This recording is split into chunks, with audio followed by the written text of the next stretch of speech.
hello phone చేస్తాను bro ఇక్కడ student arrest చేసిండ్రు మాట్లాడిచ్చే ఇదేం ప్రజాపాలన అంటే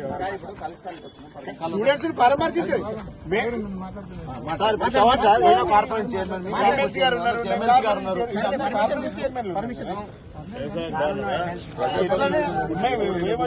ఇప్పుడు ఆల్రెడీ ధర్నా చేసిండ్రు అరెస్ట్ చేసిండ్రు మీరు మేము చూస్తాను అరెస్ట్ అయిన దానికి మీరు